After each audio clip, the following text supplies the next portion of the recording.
"Move your car, Caleb, or I'll run it over too," Lydia Rollins yelled from the seat of the roaring bulldozer, her voice slicing through the air like metal on glass. The machine's blade was already chewing into my yard, my father's yard, throwing chunks of stone and soil into the air, as if 20 years of craftsmanship were nothing but debris. "You've ignored the warnings. You've been fined twice. I told you I'd fix this eyesore myself." "Stop the engine, Lydia!" I shouted, but she just revved it louder. Neighbors peeked from their windows, frozen, phones half raised but afraid to interfere. The bulldozer's treads ripped through the first tier of my stone terrace. The irrigation line hissed, bursting open in a spray of muddy water. And there she was, Cedar Hollow's queen of compliance, laughing as she tore through a dead man's legacy. I didn't move. I didn't scream. I memorized every inch of destruction. The depth of the treads, the way the soil folded beneath the weight, the buckling angle of the wall. I'm a civil engineer. Observation is my first weapon, and Lydia Rollins had just given me all the data I needed to bury her with her own arrogance. When the blade finally stalled, she climbed down, her pastel blazer dusted with clay. "This is your fault," she said coldly. "I told you, terrain modifications must meet uniform grade standards. You were given ample notice." "You just destroyed my property," I said quietly. "I just restored community standards," she corrected, smug as ever. "Now you'll pay for restoration and removal. Consider this a warning to every non-compliant homeowner. Before you scroll, remember this moment.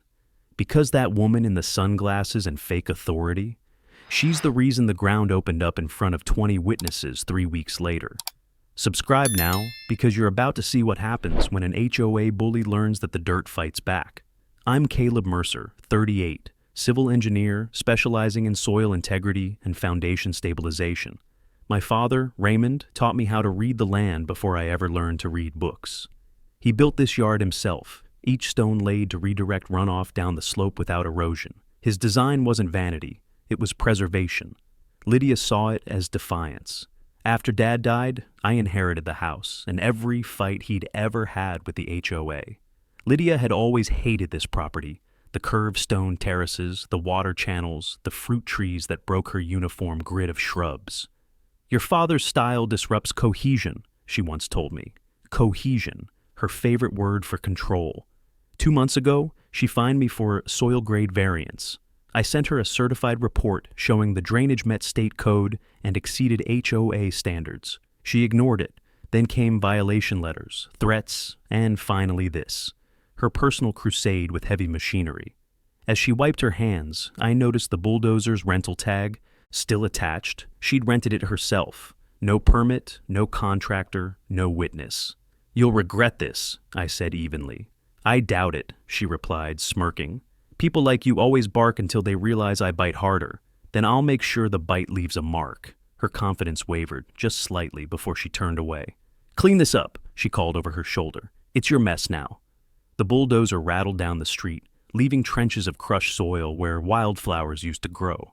Neighbors stepped out slowly after she was gone. No one spoke. They just looked at me, at the wreckage, then back at the road where she'd disappeared.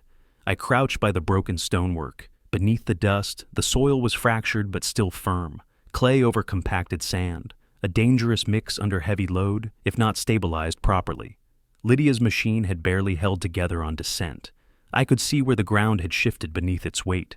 My father's old notebook was still in the shed, full of slope diagrams and compaction ratios. I pulled it out and traced one of his notes. "The hill remembers its shape. Force it wrong, it sinks." That night, I couldn't sleep.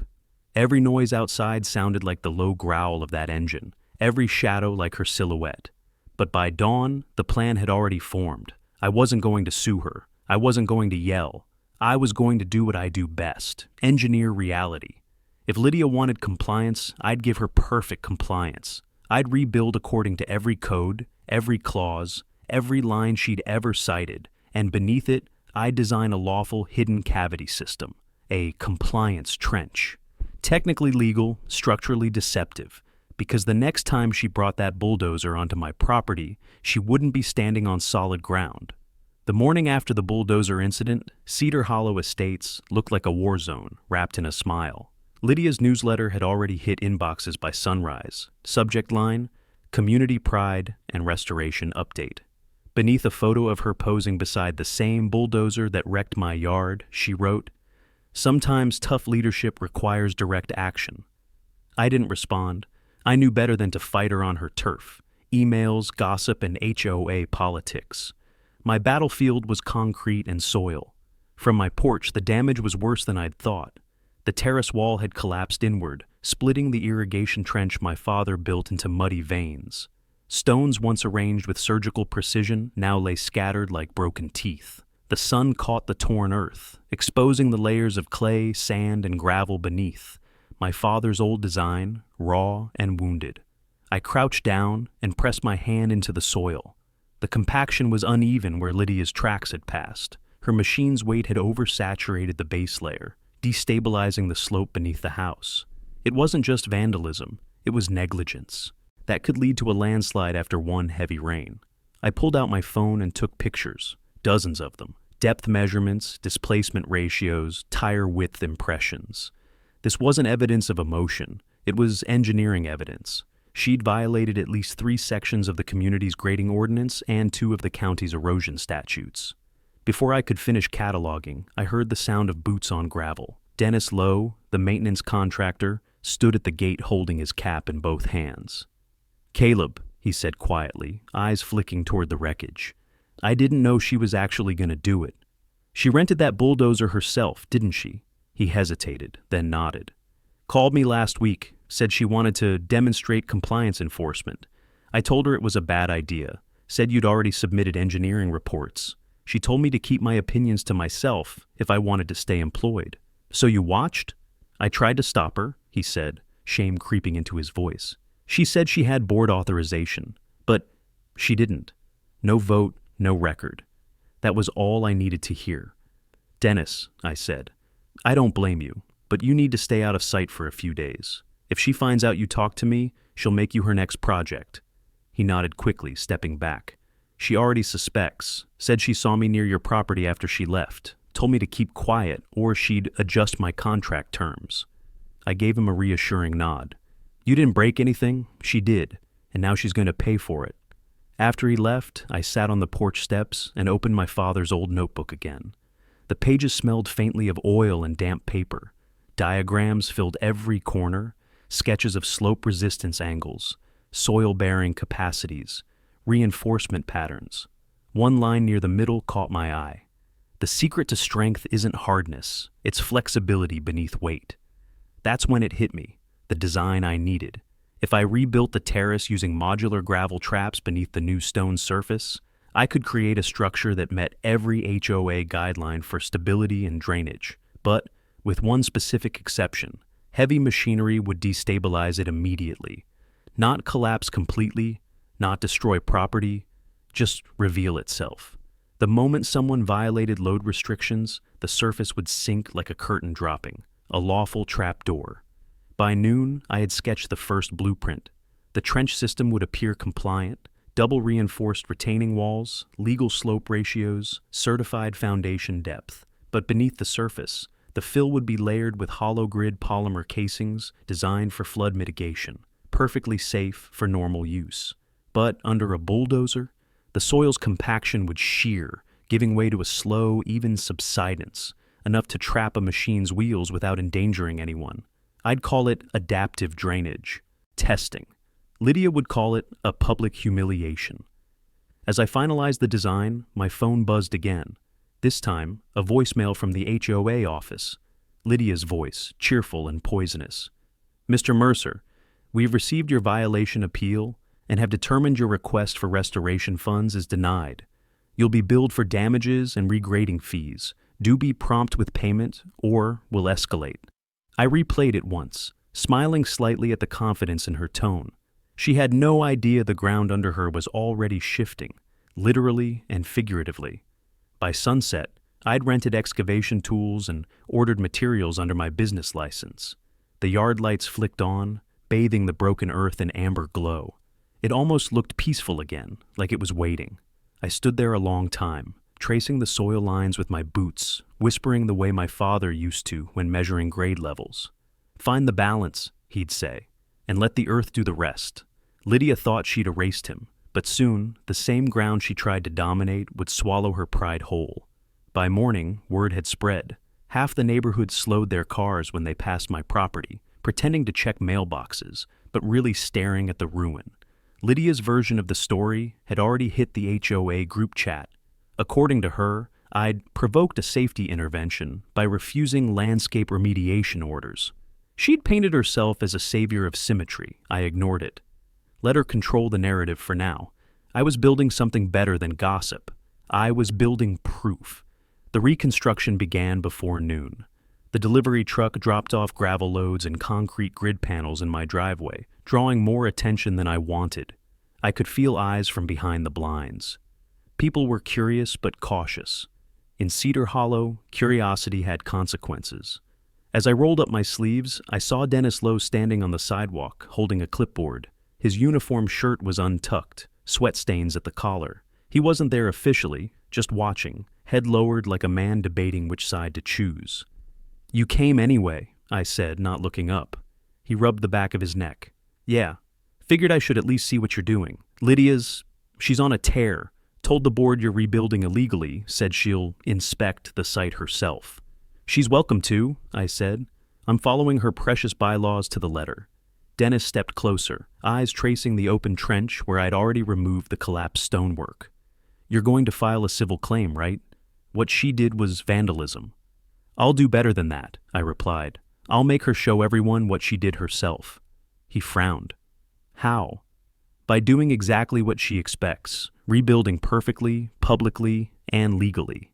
He squinted toward the foundation grids I was laying out, each one measured to an exact 2-inch. Tolerance. "You're not just rebuilding, are you?" I gave him a half smile. "You ever heard of adaptive drainage pits?" He shook his head slowly. "Good," I said. "Then neither has she." His mouth twitched, torn between curiosity and concern. "You're not doing anything unsafe, are you? Because if someone gets hurt—" "No one will," I interrupted. "This design passes every code, but it reacts to weight distribution. It's engineered to reveal when someone exceeds safe load capacity, that's all." "You mean, like, if a certain someone brings back a certain bulldozer?" I didn't answer. I didn't need to. He let out a nervous laugh, looking around like the trees might be wired. "You realize she's going to go nuclear if this works." "That's the point," I said. "I want her to show everyone who she really is, without me touching a thing."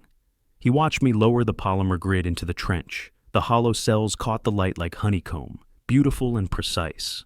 Beneath them, the soil layer was compacted to exact city code standards. Technically flawless, spiritually loaded. Dennis shifted his weight, uneasy.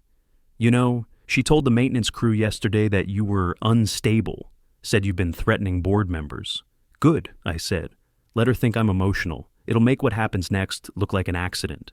He let out a slow breath. "You're colder than you look, Mercer." "Not cold," I said, checking my level gauge. "Calculated." He laughed under his breath, but it wasn't humor. It was admiration edged with fear. Then his voice softened. "For what it's worth, your dad was a good man. He helped me fix the runoff issue behind my fence before he passed. Told me, every system leaves a footprint. Guess he was right." "He always was," I said quietly. Dennis hesitated, then looked back at the road. "She's planning something. I overheard her telling a board member she's filing for a forced compliance entry. Says she'll come back this week with official HOA equipment to regrade violations. But the office doesn't even own a bulldozer. She'll rent one again," I said, "and when she does, she'll find the ground a little less welcoming." He nodded slowly, wiping his hands on his shirt. "You're really doing this, huh?" "I'm just protecting what's mine," I said. "The same way my father taught me." As Dennis walked off, I could see the conflict in his shoulders, each step slower, heavier, like the weight of conscience pressing down. He didn't want to betray Lydia, but he'd already seen too much. By sunset, the base layer was complete. The yard looked calm again, almost perfect, too perfect.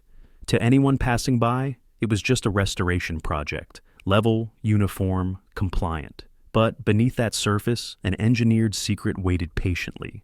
As I locked the shed, the wind carried, faint laughter from a nearby porch, Lydia's voice sharp and self-satisfied. I couldn't see her through the shadows, but I could picture her smile, the one that believed she'd already won. I whispered to myself, "Go ahead, Lydia, bring the machine back." Because next time, the earth wouldn't just remember her. It would answer. 3 days later, the air in Cedar Hollow felt electric, too still, too watchful.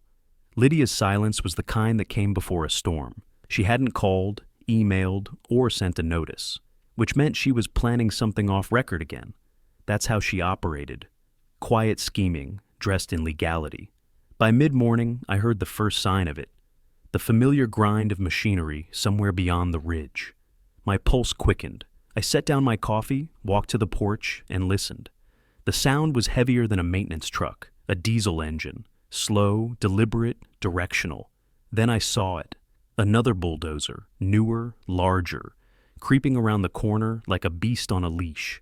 Lydia walked beside it, clipboard in hand, pointing toward my property. She wore her signature blazer, but now it was paired with work boots, as if she'd decided to cosplay as authority itself. "Guess we're doing this again," I murmured. I grabbed my phone and started recording. No confrontation this time, just documentation. I wanted her every move preserved for the inevitable hearing. The machine stopped at the property line. Lydia motioned for the operator to idle. "Caleb," she called, "consider this a courtesy inspection." "I didn't request one," I said, walking closer. She flashed that plastic smile that never reached her eyes. "Your restoration appears out of compliance. You failed to submit the updated soil report." "That's not true," I replied. "I filed the documents with your office Tuesday morning, certified delivery." "Did you?" she asked sweetly. "Because my assistant never received them." Her assistant, I knew, was her niece, an 18-year-old who spent most work hours filming TikToks from the HOA desk. I wasn't about to debate logic with nepotism. "You're trespassing, Lydia," I said evenly. "That equipment isn't permitted for private entry." "Correction," she snapped. "This land is under HOA jurisdiction until the regrade inspection is finalized. You have no authority to deny access." "Except," I said, "for the Oregon Revised Property Code 241B, which defines private land maintenance as outside HOA enforcement without recorded drainage modification." That wiped the smirk off her face for half a heartbeat. Then she waved it away. "You can quote all the codes you want, Mr. Mercer. The board empowers me to enforce compliance, and I will." Dennis Lowe appeared across the street, arms folded, pretending to check his truck. His eyes met mine for a split second, and I saw it. The warning. He'd tried to stop her again. "Lydia," he called, "you might want to wait on that. There's active subgrade work still curing. That soil's not ready for heavy." "Stay out of this, Dennis," she barked. "You work for the HOA, not for him." Dennis held up his hands and stepped back, the way you do when you've seen a car speeding toward a cliff and can't stop it. I stepped closer, just enough for her to notice the confidence in my voice. "You really should listen to him. That section hasn't fully settled yet." "Oh, please," she sneered. "You expect me to fall for your scare tactics?" "No," I said. "I expect gravity to do the rest." She blinked, not understanding. Then she turned to the operator. "Proceed with the grade leveling. Push that topsoil mound down to the lower tier." The man hesitated. "Ma'am, are you sure? That's a steep angle." "Do it!" she snapped. He revved the engine. The bulldozer rolled forward, slow, deliberate, until its front wheels crossed the boundary line into my rebuilt section. I could see the track sinking ever so slightly as the ground flexed. 3 more feet. The soil shifted again, the sound subtle but unmistakable. A deep groan from beneath, like the earth exhaling. Dennis shouted, "Back it up! The compaction's not holding." Too late. The machine's left tread dipped half a foot, then a full one. The operator panicked, throwing it in reverse. The ground sank with a soft, heavy sigh. Not a collapse, just a graceful, inevitable surrender. The bulldozer's front end lowered into the trench until its blade met dirt. Lydia's scream cut through the rumble. "Stop! Stop, you idiot!" The operator killed the engine. Steam hissed from the vents. The entire machine sat tilted, its weight perfectly distributed across my adaptive grid. Immobilized, unharmed, but undeniably trapped. I pulled my phone higher, recording every second.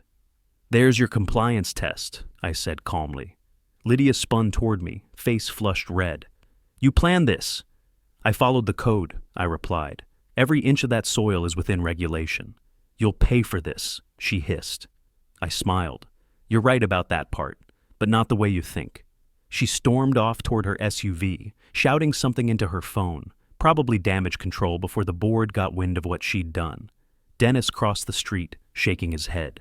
She's done, Caleb. You know that, right? You got her on record. Oh, she'll try to wriggle out, I said. But this time, the evidence isn't just on camera, it's buried in the ground. The sun was setting when the tow truck arrived. They couldn't move the bulldozer. It was too deep in the soft clay. By then, half the neighborhood had gathered, whispering, filming, documenting. Lydia hid inside her car, windows tinted, pretending not to exist. And as the last rays of daylight hit the trap machine, I couldn't help but smile. The trapdoor had opened beautifully. By dawn the next morning, Cedar Hollow was trending on Facebook. Someone had uploaded a video of Lydia's bulldozer half sunk in my yard with the caption, "HOA president learns gravity has rules too." It had racked up 30,000 views overnight. The thumbnail, Lydia shouting into her phone while the machine tilted sideways, was already a meme. The neighborhood chat exploded before breakfast. Some residents defended her, most didn't. My phone pinged with message after message. Neighbors who'd stayed silent for years, suddenly sending private congratulations. She finally met her match. About time someone stood up to her. But Lydia wasn't finished. She never backed down, she just changed tactics. At 8:12 a.m., I received an email titled, "Formal Notice of Malicious Construction." It accused me of knowingly creating an unsafe surface condition and threatened civil penalties under HOA Regulation 9.3, an article that didn't even exist. I read it twice, smiled, and forwarded it to my attorney friend at the county office with a note. She's fabricating code sections again. Still, I knew this was only the beginning. Lydia's ego couldn't survive public embarrassment. She'd try to twist it into a narrative of sabotage. The real question was how far she'd go before the truth caught up. The truth, as it turned out, was already knocking on her door. By mid-morning, 2 white trucks from the Oregon Department of Environmental Quality rolled into the neighborhood. I recognized the logos instantly, state inspectors. Apparently, the video had reached someone in the city planning office who flagged the incident as a possible violation of hillside stabilization law. Lydia's demonstration had officially triggered a government review. I grabbed my folder of photos and soil measurements and walked out to meet them. The lead inspector, a tall woman named Renee Garver, introduced herself briskly. "We're following up on a complaint involving unlicensed excavation and slope compaction failure. You're Mr. Mercer?" "Yes, ma'am," I said. "The property owner and, unfortunately, the victim." She flipped through her clipboard. "We'll need to verify subsurface structure and confirm that you weren't operating heavy equipment." "I don't even rent heavy equipment," I said, handing her the printouts. "She does." Renee glanced over the documents. "So, the HOA authorized this?" "No, she acted unilaterally. I have video evidence, timestamps, and a copy of her email where she admits enforcement." Renee exhaled. "Then this is serious. Unauthorized grading with mechanical machinery is a Class C violation under state code. You may need to testify if it escalates." "Gladly," I said. As we spoke, Dennis appeared again, standing awkwardly beside the DEQ trucks. His face was pale, his hands buried deep in his pockets.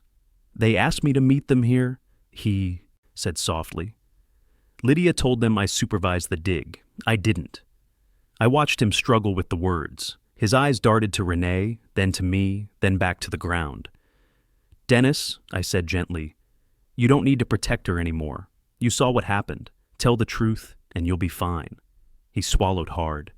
"She made me sign the inspection log yesterday, said it was just paperwork. I didn't realize she wrote the date for the previous week, to make it look like the site was already cleared."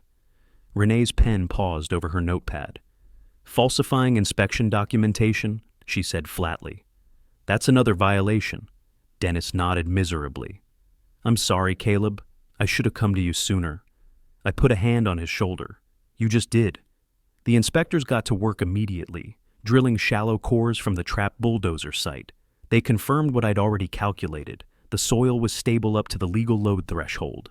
Lydia's machine had failed because it exceeded every safety margin she was supposed to enforce. Renee straightened up, brushing dust from her gloves.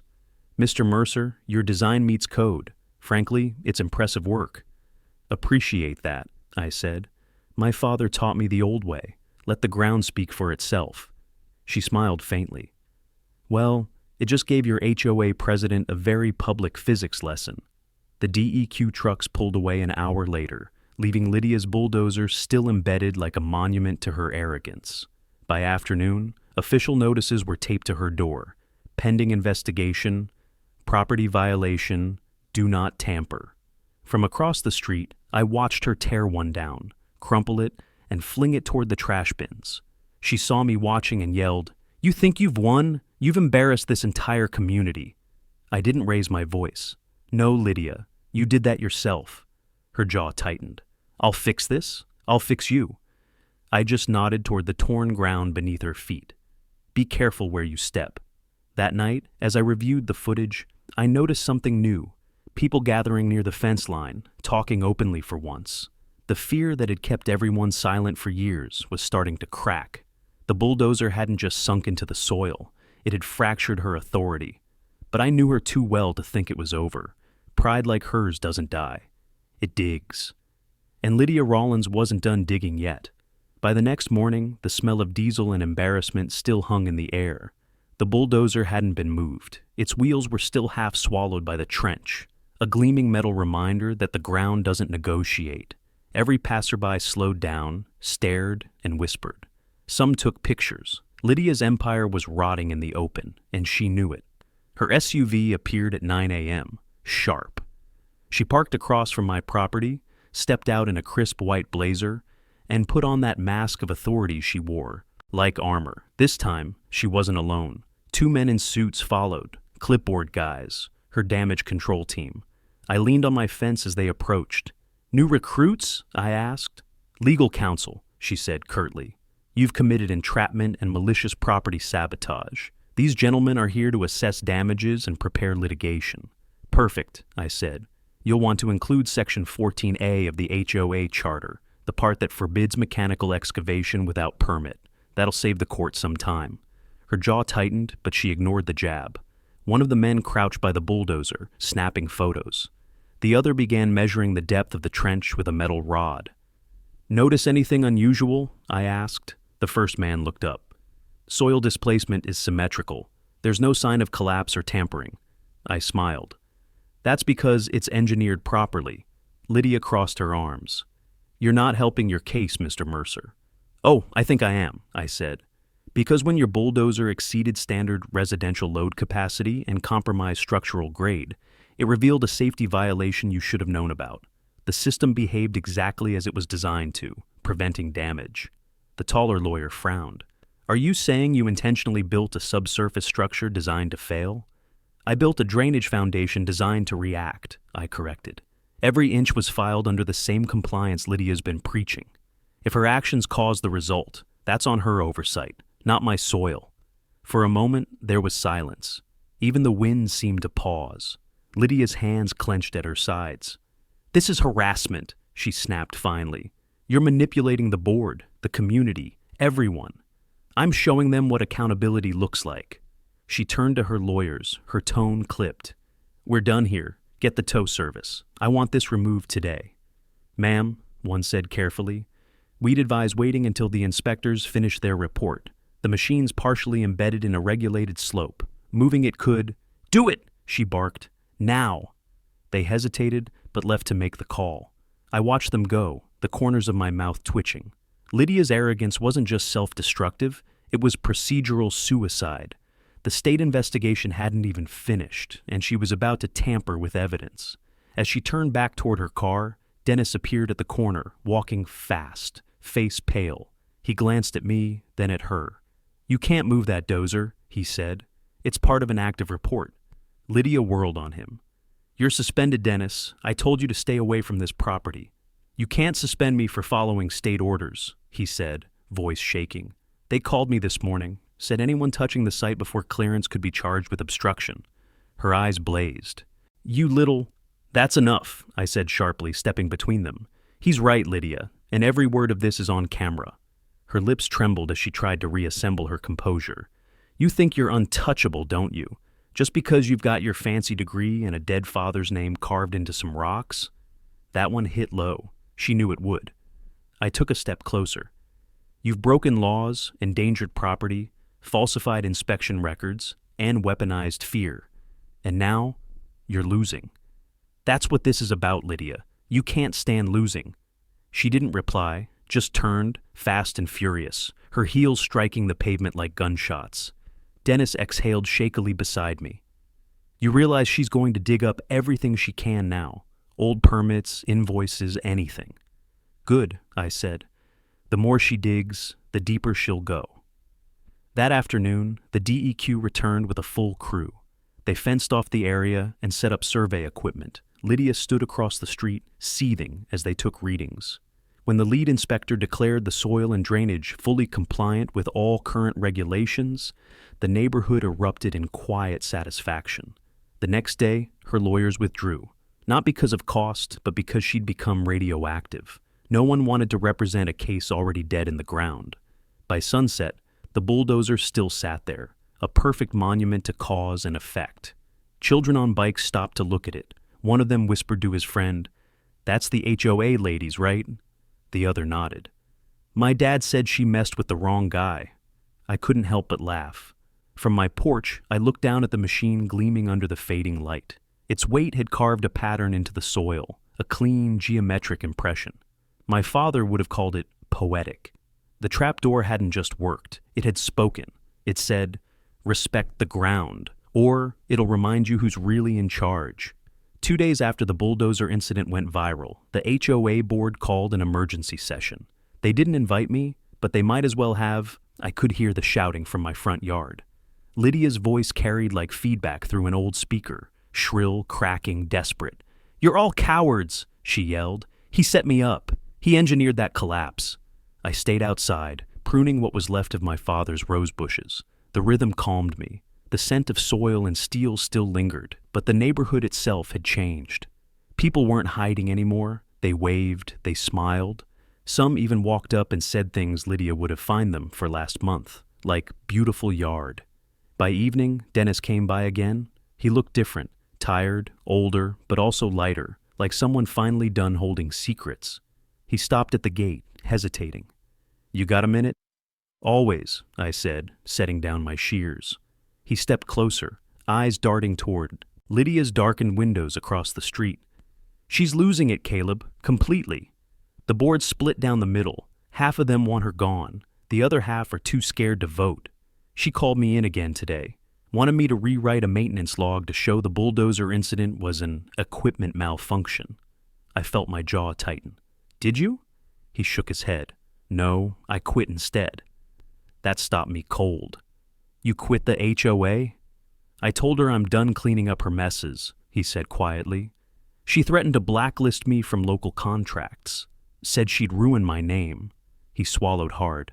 "But I kept something. Something she doesn't know about." He reached into his jacket and pulled out a small, battered flash drive. The original inspection reports, the real ones, not the ones she edited. I took it carefully, like it might burn through my palm. "You backed these up?" "Months ago," he said.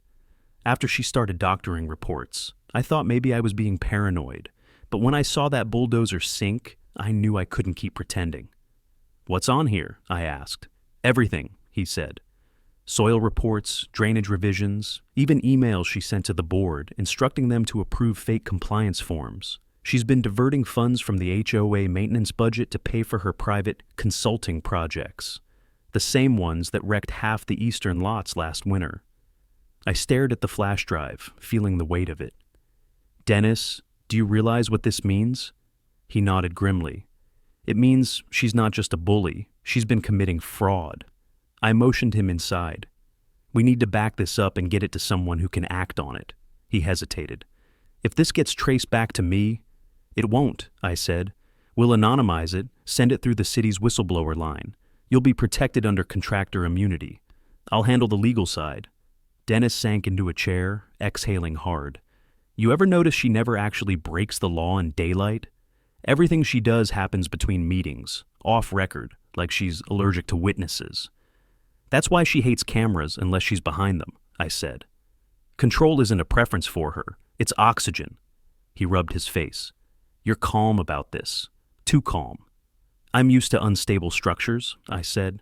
You just have to know which beam to pull. He looked at me for a long moment, then shook his head. You're scarier than she is. Only when someone tries to bury my father's work, I said. We spent the next hour at my kitchen table, copying the files onto a secure drive. Most of it was mundane at first, meeting minutes, landscaping invoices. But then we found the folder Dennis had mentioned. Soil, report, revised, chuff, final 2. Inside were doctored documents with falsified readings. Beneath them, identical files labeled original, unsigned. The differences were damning. Lydia had raised slope stability scores and signed off on projects that failed inspection. There was more, photos of construction equipment she'd rented personally under HOA funds, invoices from contractors that didn't exist, a private PayPal account connected to the HOA treasury. This isn't negligence, I said. It's embezzlement. Dennis ran a hand through his hair. What do we do with it? We don't, I said. We let someone with a badge do it. He stared down at the flash drive one last time, then slid it across the table. Then I'm done. I don't want to see her again. You won't have to, I promised. When this goes public, she'll never run another meeting in her life. As he left, the weight in the room shifted. For months I'd been reacting to her chaos. Now, I had direction, evidence, leverage, the kind of proof that made investigators move. That night, I sent the encrypted files to a state compliance officer I knew from my contracting days. The message was simple. Multiple violations of HOA financial and grading codes. Source inside, request investigation. The reply came minutes later. Received. Expect follow-up. When I finally stepped outside, the moonlight caught the bulldozer still stuck in the soil. It gleamed like a trophy in the dark. Across the street, Lydia's living room light flicked on, then off again. She was watching, waiting, plotting. But this time, I wasn't the one standing on unstable ground. The next morning, Cedar Hollow felt different again, not quieter, just tense, like the pause before a bridge gives way. The news trucks arrived before sunrise, their satellite dishes glinting in the fog. Word had leaked that the Oregon Department of Environmental Quality had reopened the investigation. Not for drainage, but for financial misconduct. By 8 a.m., reporters were parked outside Lydia's house. She'd drawn her curtains, but you could see movement behind them. Shadows pacing, frantic phone calls, the occasional flash of her hand slamming the blinds shut. I brewed a pot of coffee and watched from my porch. The neighborhood had gone from fearful to fascinated overnight. People walked their dogs slower. Some waved at me, real waves this time, not the tight, nervous ones from before. The air had that strange flavor of collective relief. The tyrant had finally overplayed her hand. Then Dennis texted, "They're here." I grabbed my folder and crossed the street to meet the 2 state investigators standing at the HOA office door. Their jackets bore the DEQ insignia, and their calmness was surgical. "Mr. Mercer?" one asked. "We received your submission and cross-referenced it with prior soil and fiscal records. The discrepancies are substantial." "How substantial?" I asked. 6 figures of misallocated funds. HOA maintenance accounts redirected into personal. Purchases, vehicles, rentals, landscaping equipment, including that bulldozer. Behind them, Lydia emerged from her doorway like a cornered animal, hair unkempt, still in her silk robe, voice sharp. "You can't just walk in here. This is private property." The older investigator didn't flinch. "Ms. Rollins, we're executing a subpoena under State Financial Code 7 to 12A. Please step aside." Her face went white. "You have no right." He held up the warrant. "We do."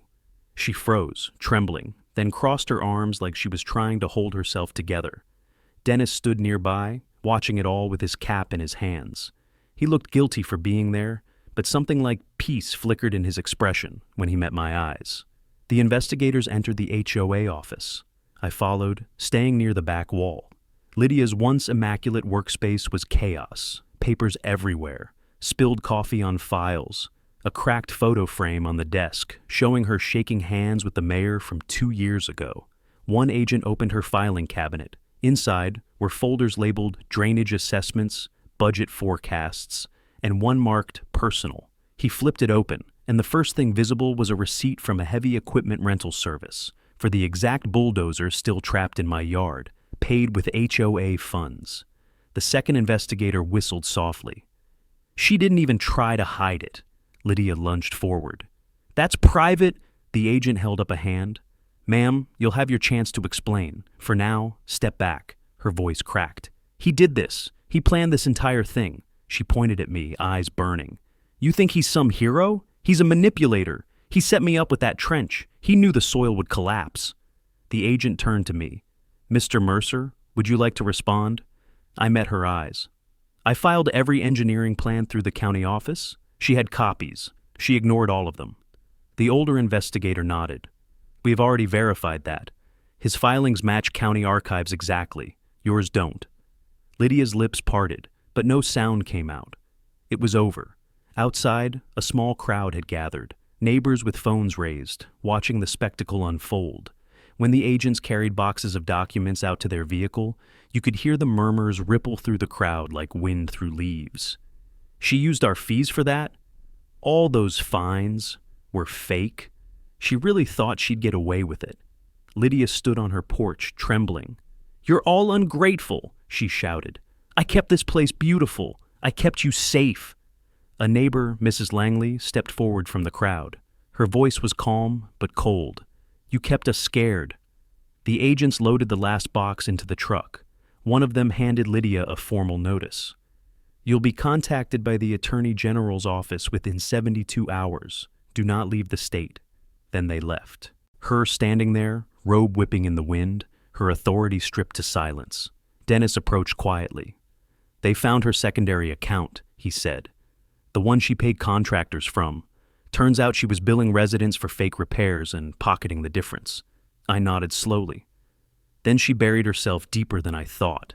He sighed. I just wanted to fix lawns, Caleb, not end up in the middle of a soap opera. You didn't start this, I said. You just stopped pretending not to see it. He managed a small smile. Feels strange, though, watching her fall apart like that. It's not strange, I said. It's balance. As the investigators' trucks pulled away, the bulldozer sat gleaming in the sun, half buried and silent, a perfect symbol of her downfall. For the first time in years, the neighborhood wasn't afraid to look directly at her house. And as I turned back toward mine, I realized something had changed in me too. I wasn't angry anymore, just patient. Because the ground always settles eventually, and it always remembers who disturbed it. That night, Cedar Hollow didn't feel like a neighborhood anymore. It felt like a courtroom without walls. Porch lights stayed on later than usual. People lingered on their lawns, talking in low voices, their faces half lit by cell phone screens scrolling through local news. The headline hit just after 10. HOA president under investigation for fraud and property misconduct. Lydia's photo, stiff, wide-eyed, caught mid-sentence, was everywhere. The story mentioned misuse of community funds, unpermitted excavation, and the infamous bulldozer incident now circulating online as the Mercer Sink. I sat in my workshop behind the house, surrounded by blueprints and old soil charts, watching the feed refresh every few minutes. It wasn't satisfaction I felt. It was stillness. Engineers aren't built for revenge. We're built for resolution. And this, finally, was equilibrium. Still, there was unfinished business. The investigation had exposed her corruption, but it hadn't ended her influence. The board hadn't yet voted her out, and she was already regrouping. She'd filed for an emergency community hearing scheduled for the next afternoon. A last stand. Dennis texted me just after midnight. She's calling the meeting herself, says she's got proof you tampered with HOA property. Be ready. Be ready. I barely slept. By morning, fog rolled low over the cul-de-sac. The air carried that smell of wet earth and diesel, the scent that always followed her chaos. I dressed clean and simple, grabbed my folders, and headed out. As I reached the end of the walkway, I paused and looked back at the yard. The ground had healed, the trench resealed and firm. Beneath it, the adaptive drainage system sat quietly, doing its job, legal, compliant, irrefutable. The hearing was being held at the community center. The parking lot was already full. News vans again, cameras waiting. Lydia had called this meeting to clear her name, but she'd unknowingly built her own stage. Inside, the room buzzed with tension. The board sat at a long table on the raised dais, eyes darting between me and Lydia like spectators at a match they no longer wanted to referee. Residents packed every seat, whispering as Lydia entered, carrying a thick folder and her favorite weapon, a microphone. She slammed her folder onto the table. "This hearing will restore order," she began, voice trembling but defiant. "I have documentation proving that Caleb Mercer deliberately engineered a soil collapse to humiliate this community and its leadership." Murmurs rippled through the room. She held up a sheet of paper covered in red annotations. This so-called drainage system of his was designed to fail, and when it did, it endangered everyone here. I have expert witnesses ready to testify that his construction was unsafe, illegal, and malicious. She looked directly at me. "You've fooled everyone long enough." I stood slowly, calm as a chalk line. "You're right about one thing," I said. "It was engineered, just not to fail, to reveal." I held up my own binder. "Here's my permit application, filed through the county's digital record system, time-stamped, verified. Here's the inspector's report from the Department of Environmental Quality. Your signature missing, because you never submitted it."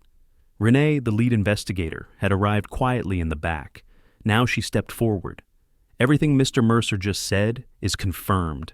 His work meets all engineering and safety standards. What doesn't meet standards," she paused, turning toward Lydia, "is the unauthorized use of HOA funds to rent that bulldozer." The room erupted. Lydia's composure cracked. "That's not true. The funds were allocated for community maintenance." Renee set a printed ledger on the table.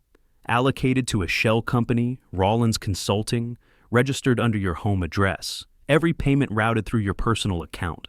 Gasps filled the air.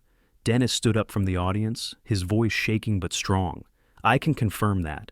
She made me falsify reports and backdate inspections. I signed them. I shouldn't have, but I did, and I'm done lying for her."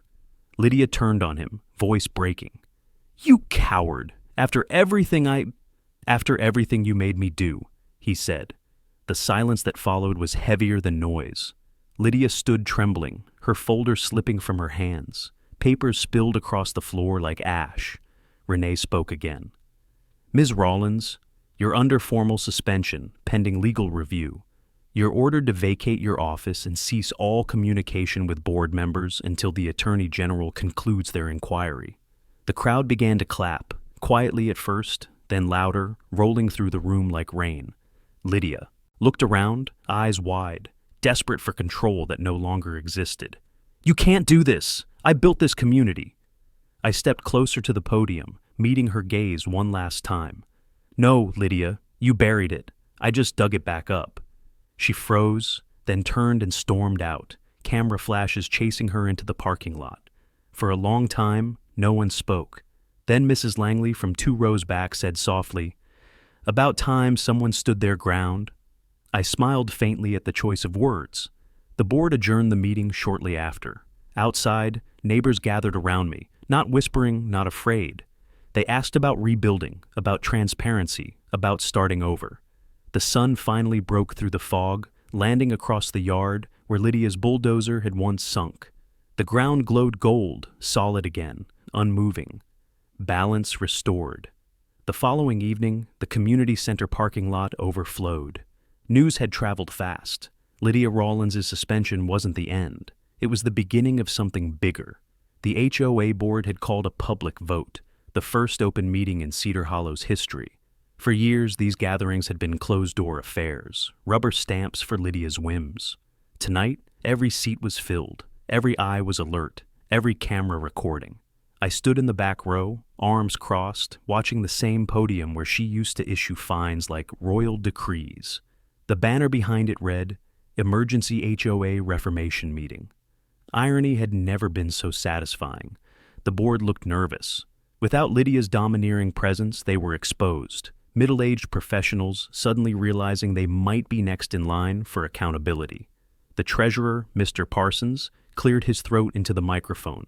"We're here tonight to address recent events and vote on immediate leadership restructuring. We will also be discussing restitution for misused funds."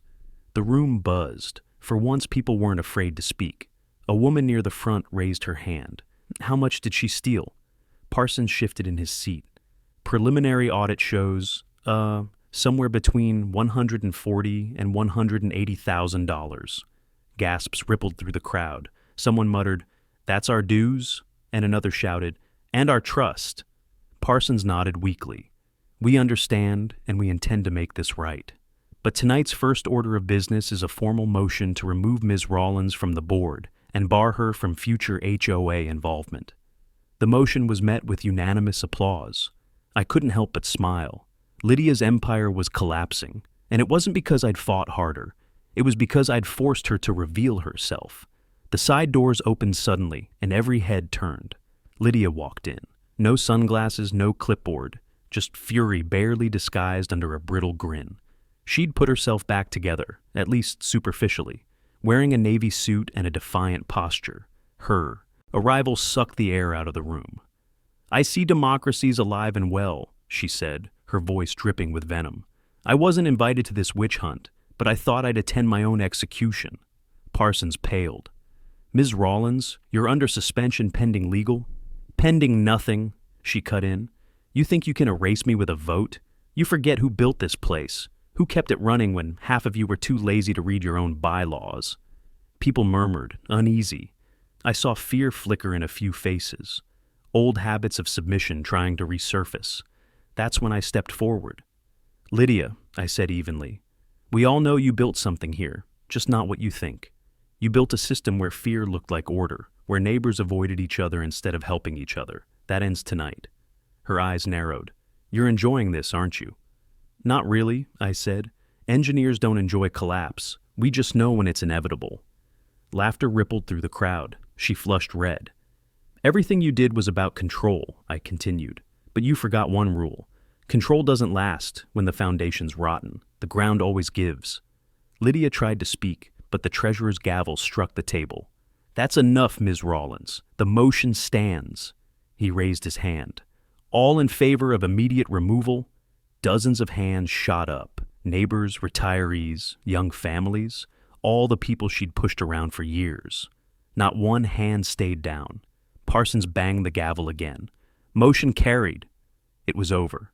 Lydia stood frozen, blinking fast, searching for an ally and finding none.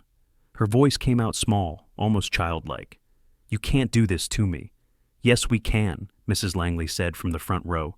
"You did it to yourself." The applause this time wasn't hesitant. It was thunderous.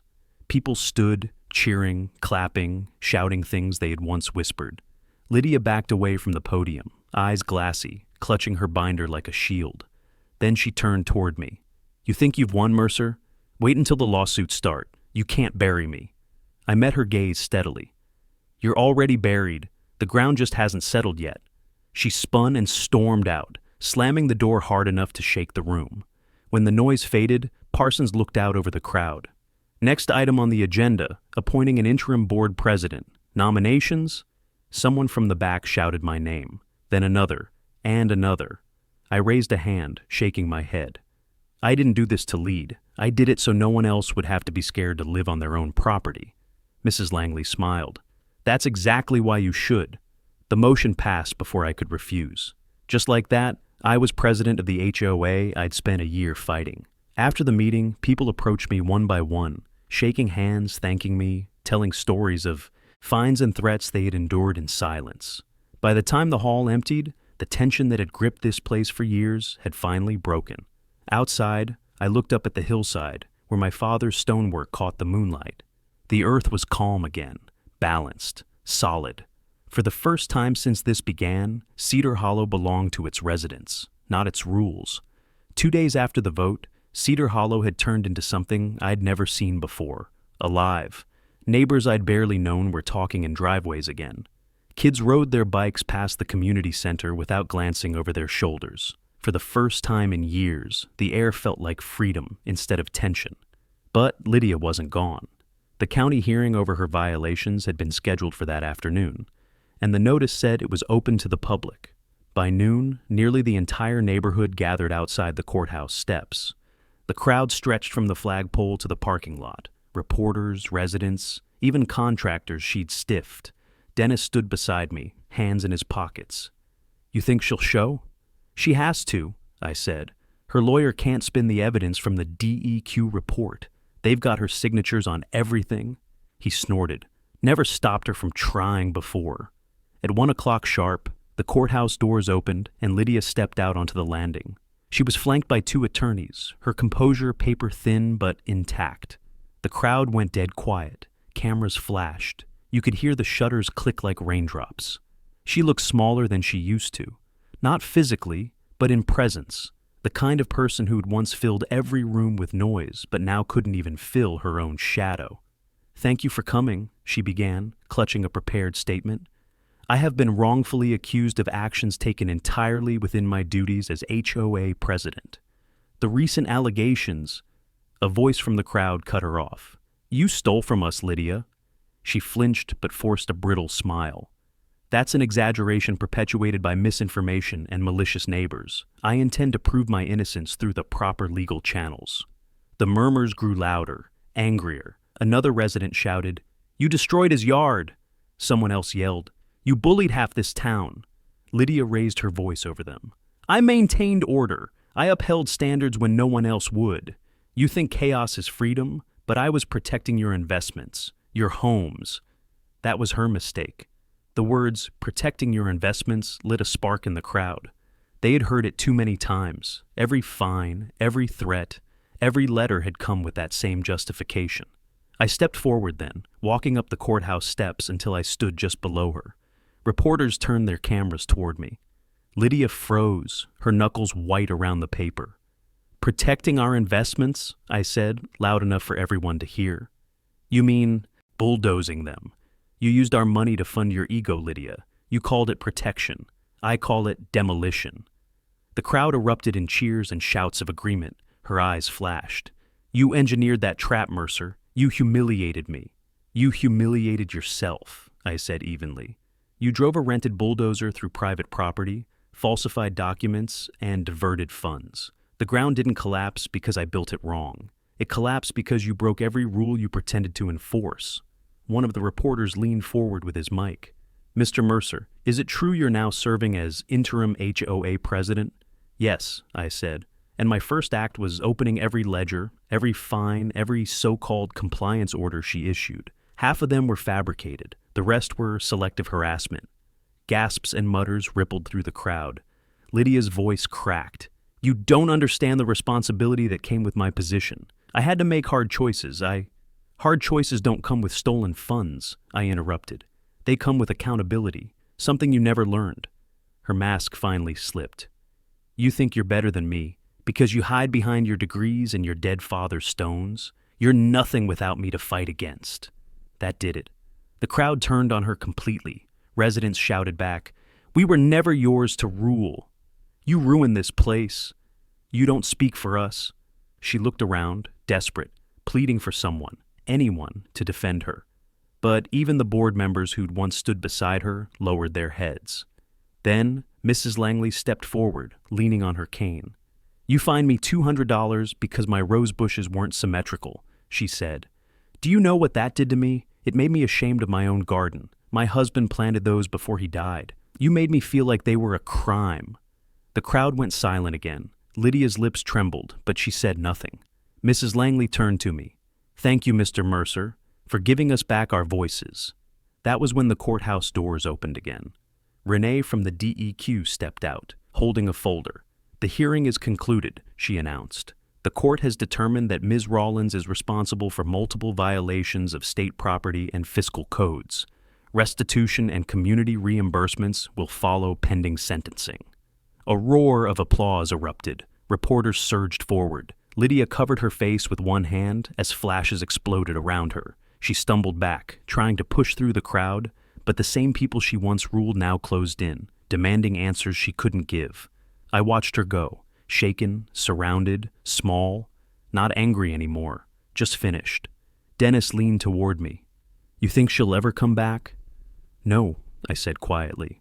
"And if she does, she'll find the ground less forgiving than before." As the cheers swelled, looked past the courthouse toward the hills, where my father's yard waited. The earth was calm again, solid, steady, free. Justice, like soil, only needed time and pressure, and now it was firm beneath everyone's feet. 2 weeks after the courthouse hearing, Cedar Hollow was unrecognizable, in the best way possible. The fences were lower, the voices louder, and for the first time, laughter carried through the cul-de-sac like it belonged there. Lydia Rawlins' name still came up in conversation, but now it was always followed by the same phrase. Can you believe she thought she could get away with that? I stood at the edge of my father's stone yard, sunlight spilling across the rebuilt terraces. The new stones fit perfectly. Old craftsmanship restored with modern precision. Each layer rested on the adaptive grid I'd designed, invisible but unyielding. The same system that had trapped her bulldozer now protected the slope for generations to come. Mrs. Langley walked up the path with a basket of fresh bread. "You've started a revolution, Mr. Mercer," she said, smiling. "No one's afraid of the board anymore. We're planting what we want, painting what we want. Even my neighbor got her pink shutters back." I chuckled. "It's about time this place looked like people actually live here, not robots." She nodded, setting the basket on the fence post. "You did what your father always talked about, kept the ground honest." That line hit deep. "He'd be proud," I said quietly. "He believed dirt remembers truth. We just had to listen." She patted my arm and shuffled off toward her garden, humming. Down the hill, Dennis was helping a group of volunteers repaint the old HOA office. They'd turned it into a community workshop, free use for anyone who wanted to build, repair, or create something. He spotted me watching and gave a small salute with his paintbrush. The guilt that had once hung around him was gone, replaced with something cleaner. Purpose. I walked over, stepping around fresh paint cans. "How's it coming?" "Better than expected," he said, grinning. "No clipboards, no fines, no tyrants, just neighbors." "You ever think you'd see this place like this?" I asked. He shook his head. "Honestly, I thought I'd die mowing lawns for a woman who thought she was the law. Guess we all got promoted." We both laughed, but it wasn't the kind born from mockery. It was relief, closure. At sunset, the community gathered for the first official meeting under the new charter, one I'd helped write. No titles, no hierarchy, just open discussion and accountability. People brought food instead of paperwork. Someone's kid played guitar in the corner while we talked about real things. Drainage upgrades, shared gardens, new benches by the park trail. When it came time for me to speak, I stood in front of the small crowd that had once feared a clipboard and a fine. "We're not here to replace one authority with another," I said. "We're here to remember what this neighborhood was supposed to be. Families, not files. Order doesn't come from control. It comes from respect." There was a murmur of agreement. Even the teenagers who come just for the free pizza clapped. I looked around the room, the same space where Lydia once ruled by threat and rulebook. Now it smelled like chili and paint. The tables were covered in blueprints for community projects instead of violation slips. It wasn't just my victory, it was everyone's. After the meeting, I walked home alone. The night air was cool, carrying the faint hum of cicadas and the distant laughter of kids who'd stayed up too late. My father's yard glowed faintly under the porch light, every stone reflecting a promise kept. I knelt by the small brass plaque he'd carved years ago, Raymond Mercer, built with balance. I brushed a thumb across the words, the way I used to as a kid. "We got it back, Dad," I said quietly. The ground steady again. A soft wind swept across the terraces, rustling the grass, bending the ferns. The earth answered, not with noise, but with calm. Balance restored. Behind me, a car slowed. A man leaned out the window. "Hey, Mercer," he called. "You hear? They're calling that whole thing online the Bulldozer Redemption." I laughed, shaking my head. "Guess people love a comeback story." He grinned. "Nah, they love justice." Then he drove off, taillights vanishing down the hill. I stayed there for a long time, listening to the quiet, the kind that only comes when the storm's truly over. Cedar Hollow wasn't perfect, it never would be, but it was free, and that was enough. If you want more stories of homeowners standing up to HOA tyranny, hit subscribe right now, share your story in the comments, and let me know where you're watching from.